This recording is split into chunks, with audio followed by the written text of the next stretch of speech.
Masih penyatuan di pattern Z pertama, lipatan 3 menghasilkan 5 layer untuk pattern Z. Ingat, masih lipatan 3 alias pijar pertama. Pijar pertama, penyatuan pertama baru menghasilkan 5 layer atau 5 lapisan. Sama dengan ini. Nah, kita ambil contoh yang ini sekarang. Ini jika dibakar juga, dipijar kayak tadi, begitu menyatu sudah 30 lapisan, tidak dilipat. Ya, tidak dilipat. Sudah 30 lapisan, sedangkan pattern Z masih itu yang di sana itu masih 5 lapisan.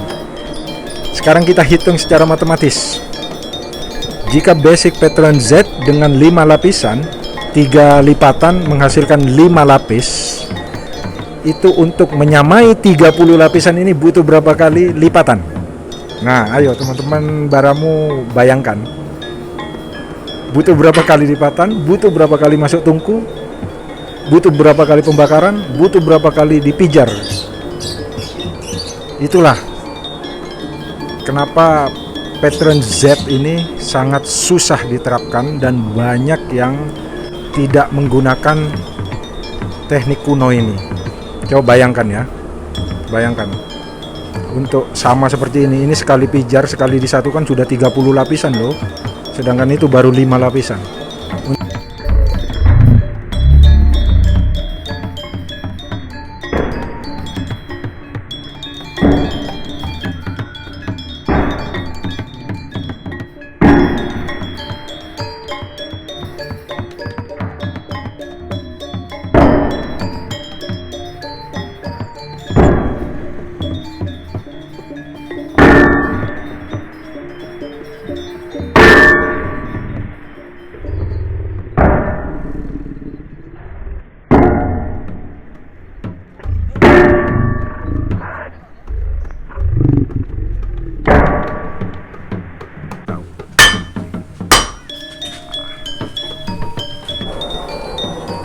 Jadi kalau menempa Z pattern ini atau tempa kuno ini, persediaan arang harus banyak ya, karena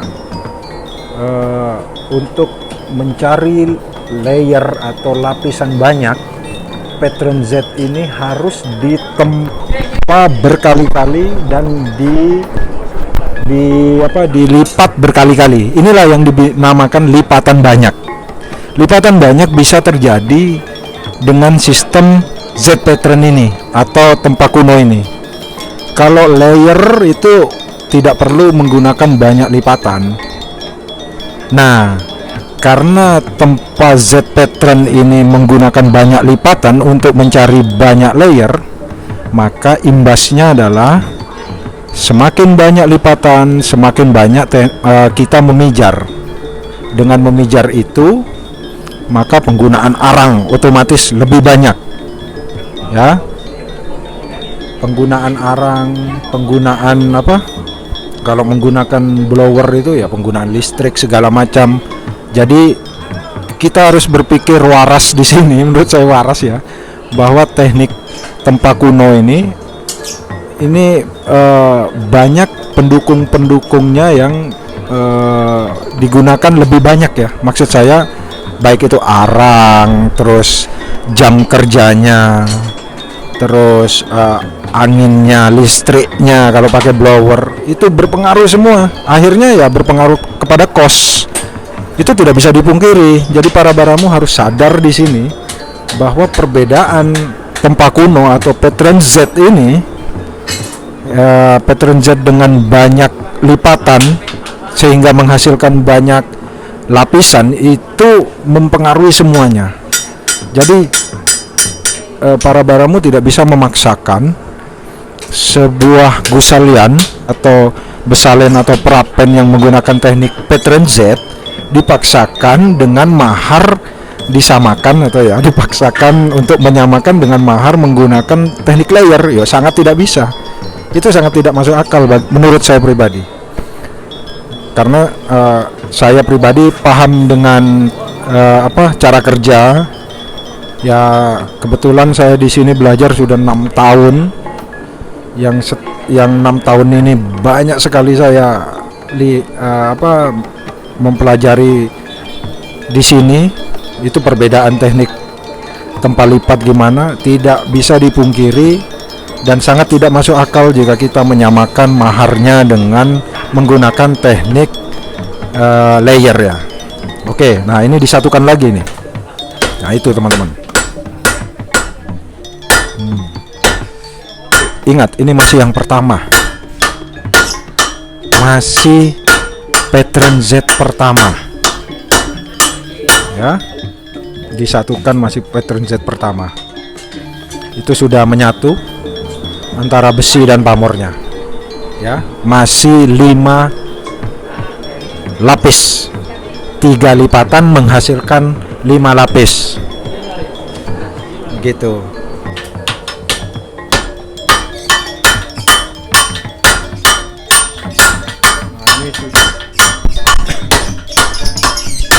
Ini sudah menyatu ya.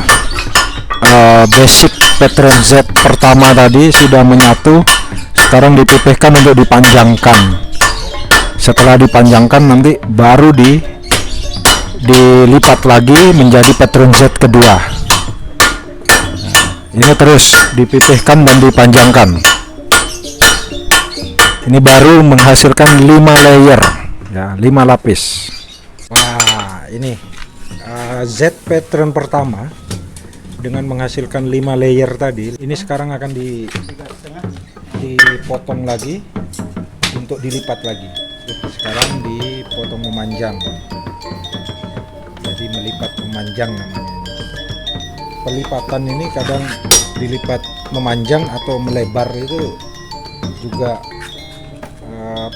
ada saatnya dipotong memanjang, saatnya dipotong melebar gitu.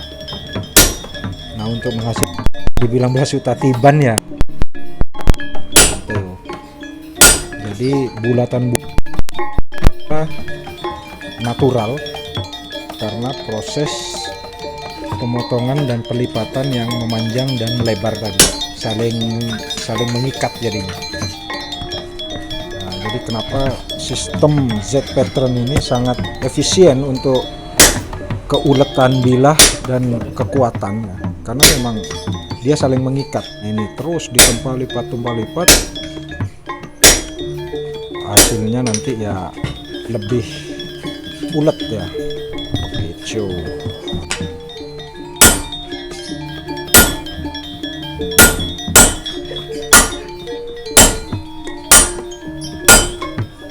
Nah, ini proses pemotongan ya. Tadi basic pertama lipatan 3, sekarang 3 lagi jadi 6. Baru 6 ini ya, 6 lipatan ya. Dari 6 lipatan ini menghasilkan 5 kali 3 jadi 15 layer, 15 lapisan ya. 6 lipatan menghasilkan 15 layer karena hitungannya basic pertama itu kan 3 ya, lipatan 3 dengan 5 lapis ya. Nah, jadi kalau dibagi 3 lagi sekarang ini menjadi 5 kali 3 15 layer, baru 15 lapisan ya teman-teman. Semoga bisa dimengerti ya. Saya menggunakan bahasa yang sangat sederhana sekali nih. Semoga yang lain yang nonton pada mengerti. Jadi kembali lagi, itu baru Z pattern kedua menghasilkan 15 layer, 15 lapisan dengan 6 lipatan ya, 6 lipatan 15 layer. Kita bandingkan dengan ini. Nah, basicnya sudah 30 layer ya. Ya, satu kali tempaan sudah 30 layer. Kalau pattern Z tadi 2 kali, ini sudah mau masuk 2 kali tempaan baru 15 layer ya.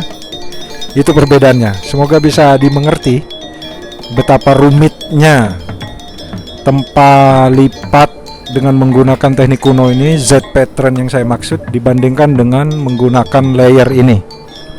Jadi semoga para baramu semua paham. Saya mencoba menjelaskan dengan sesimpel-simpelnya. Semoga paham di sini perbedaan layer dengan tempa pattern Z itu, ya. Mana lebih rumit, mana lebih lama, yang mana lebih banyak menggunakan arang, tenaga, waktu, listrik, segala macam. Ini baru 2 ya, sekedar info. Nah, kita lihat ke sini ya, sekedar info bahwa arangnya yang dipakai sudah mau 1 karung. Baru 2 kali pattern Z, alias baru 6 lipatan, menghasilkan 15 layer. Nah, sangat jauh sekali. Jika menggunakan teknik basic layer, sekali tempa itu tidak banyak arang, sudah 30 layer dicapai. Itu kalau pakai 30, kalau basicnya 50, 100, wah sangat cepat sekali. Nah, ini bisa dilihat ya. Ini saya sambung terus ini. Nah, dibagi 3 lagi. Tetap menggunakan teknik Z pattern. 15 layer ini. 6 lipatan. Oke. Ini hasilnya dari lipatan Z pattern kedua ya. 6 kali lipatan ini. 3 pertama, 3 kedua, 6 kali lipatan. Jadi tadi yang saya bilang kalau Z pattern dengan 6 kali lipatan menghasilkan 15 layer itu karena basicnya kan ini satu lembar ini kan 5 tadi. Nah, sekarang ada satu lembar ini 5, di tengah 5, di sini 5. Jadi 15 layer, 6 lipatan ya, baru 6 lipatan. Jadi jangan salah di sini membedakan layer dan lipatan ya. Jadi jangan semua digebiah uyah namanya. Ribuan lipatan gitu. Waduh, repot itu menurut saya karena teknis tempa itu lipatan dan layer. Nggak usah dapat. Ya.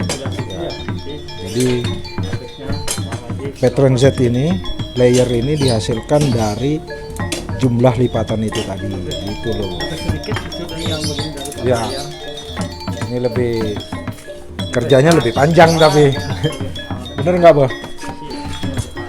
Besinya kerja lebih panjang, waktu pemakaian bahan baku, tapi ulet, besi ulet matang karena dengan proses tempa yang dilipat yang sering, tempa lipat yang banyak itu, jadi apa ya, kandungan pengotor besi itu luruh ya, entah itu hancur dan hangus.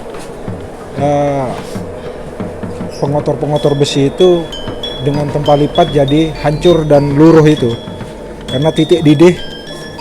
Kandungan logam yang digunakan di pusaka ini kan banyak, dari besi pun kandungannya banyak ya, di nikel pun kandungannya banyak, selain nikel itu sendiri. Jadi titik didih logam yang di bawah ferro atau ferit atau besi dan titik didih logam yang di bawah nikel ini akan hancur dengan menggunakan teknik tempa lipat ini gitu. Kurang lebih begitu. Itu sepengetahuan saya ya. Semoga bisa dipahami.